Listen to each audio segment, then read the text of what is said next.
HK Emanuela TFC Wakwanipora Massive Fabiano TJ Nash King Alfred TJ West Chikokonya Achino ndaeza zoramba anda kutojemera kwa mwili baba kudai mandinzwa mina mato yangu kudai madaira chino ndaeza zoramba anda kutojemera kwa mwili baba kudai mandinzwa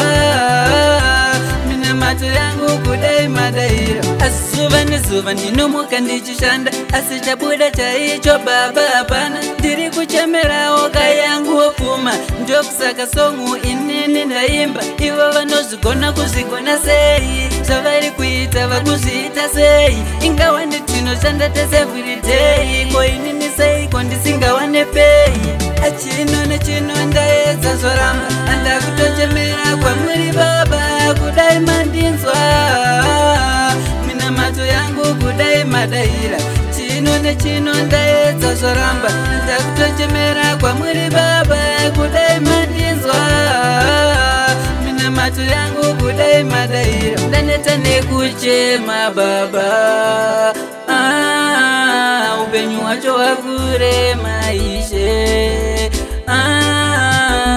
kwese kwamuchaenda ineni anzira dzangu ishe dzivhenekei pandichabata nemiwo babatei andakudafuma ndiriritire mhuri achino ndaedza zoramba andakutochemera kwamuri baba kudai mandinzwa mina mato yangu kudai madaira chino ndaedza zoramba andakutochemera kwamuri baba kudai mandinzwa mato yangu kudai madaira Zuva ndinomuka ndichishanda asi chabuda chaicho baba hapana ndiri kuchemera oka yangu opfuma ndokusaka songu inini ndaimba ivo vanozigona kuzigona sei zvavari kuita vakuzviita sei ingawa nditinoshanda tese everyday ko inini seiko ndisingawane pei